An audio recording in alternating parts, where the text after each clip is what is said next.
Bonsoir, monsieur. Bonsoir. Présentez-vous. Marco Ibrahim, responsable de la communication du AFIA. Alors, quelle lecture faites-vous aujourd'hui sur le niveau de préparation d'avant-saison de votre club AFIA FC? Bon, je dirais que, comme on le dit, le monde appartient à ceux qui se lèvent tôt. Nous, au AFIA, nous avons repris les entraînements, je crois 2 ou 3 semaines avant tout le monde. Et c'est à cause de ça, je reprends les objectifs fixés par notre président Kelfala Kamara KPC, qui nous a donné un double objectif, celui de prendre la Coupe nationale et d'être champion de Guinée. Donc ça passe par des préparatifs, ça passe par beaucoup de paramètres cernés. Et nous pensons que nous sommes sur la voie pour atteindre ça. Et disons sur le plan de la préparation, nous envisageons aller au Maroc, mais la saison passée, nous avons fait un stage au Maroc qui a été plus ou moins fructueux. Et la température étant ce qu'elle est aujourd'hui, nous avons jugé utile de rester et de continuer notre préparation sur le terrain ici. Et donc le regroupement, comme je vous l'ai dit, le regroupement s'est fait ici à Conakry dans un premier temps. Après, il y a eu une retraite de 17 jours à Dubreka. Actuellement, à l'heure où je vous parle, le club est encore à Conakry au centre de regroupement de Nongo, au centre de regroupement du AFIA bien sûr.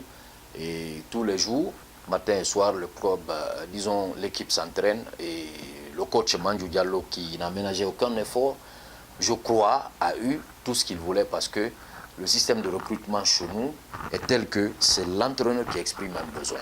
Personne ne s'en mêle pour vraiment pas qu'on s'en mêle les pinceaux. Et là, il a ciblé les joueurs qu'il veut. Nous avons fait en sorte que ces joueurs rejoignent le groupe.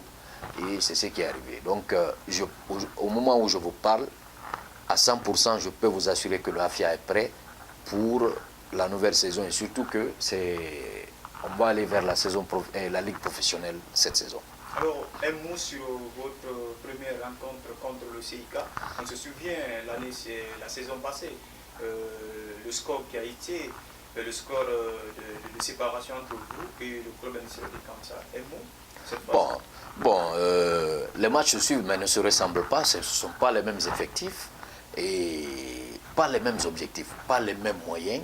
Donc, forcément, et moi je vous dirais que nous sommes prêts. Nous sommes prêts, c'est tout ce que je peux vous assurer. Certainement le CIK, qui a un président qui aussi met beaucoup de moyens dans le football, peut vous dire autre chose, mais nous, je peux vous assurer que l'AFIA est prêt à affronter et à marcher sur tous ses adversaires cette saison. C'est le credo qu'on se fait.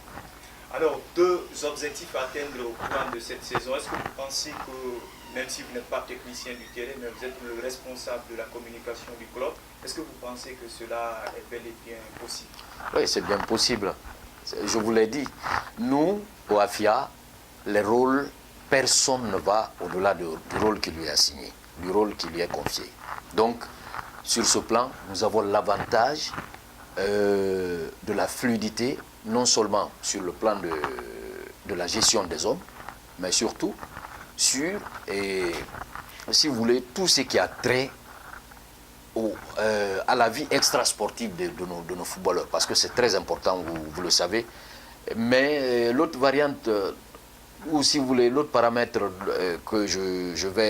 sur lequel je peux m'appesantir, c'est surtout la confiance des joueurs à vouloir montrer quelque chose. C'est très important.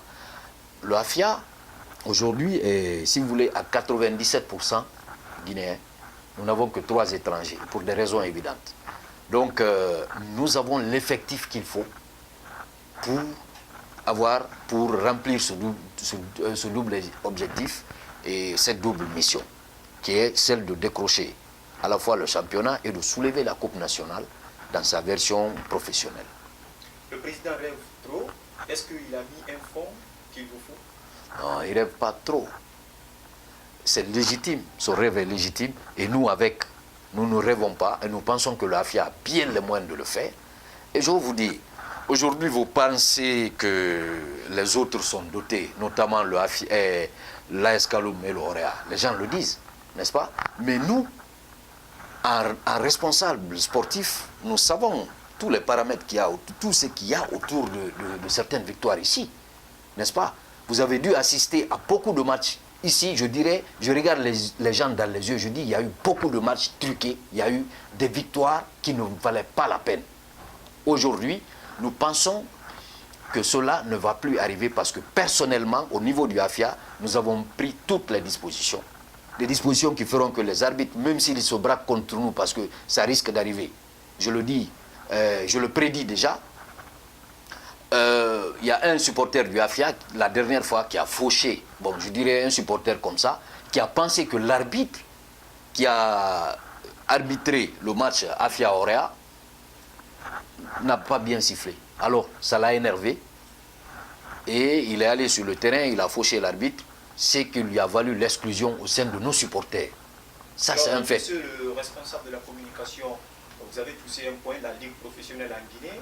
Nous avons 2 clubs pour le moment, selon ma source d'information, qui ont des terrains d'entraînement, des stades, disons, peut-être l'Escalum qui évolue au niveau du stade de la Mission. Il y a le Roya également. Est-ce que dans le projet de votre président, il y a vraiment ce programme de construction d'un stade pour le club? Oui, bien sûr, le stade, vu tout ce qui s'est passé, normalement, le stade annexe du 28 septembre était alloué au AFIA. Mais avant que Kelfala Kamara KPC ne prenne la tête du AFIA, c'était trop étriqué. La FIFA a envoyé un terrain synthétique là-bas. Je crois que la fédération guinéenne d'alors a préféré faire gérer par des hommes à lui. Donc on comprend cela. Maintenant, nous, ce qui nous incombe, c'est déjà un centre de formation qui est en construction à Dubreka, je peux vous le garantir. Je peux vous inviter à aller voir là-bas. Ensuite, juste derrière le stade de Nongo, il y a 2 semaines, le ministère a finalement accepté de nous céder cette partie. Il y a déjà un plan de construction. Vous savez ce qu'il y a derrière le AFIA, c'est le groupe Gicopress. Un plan de construction d'un stade d'un minimum de 10 000 places qui a été concocté. Donc, nous disons que sur ce plan, les autres peuvent être plus ou moins en avance sur nous, n'est-ce pas? Mais le plus important ici, c'est que nous avons à cœur de relever ce défi du double objectif, celui d'être champion et de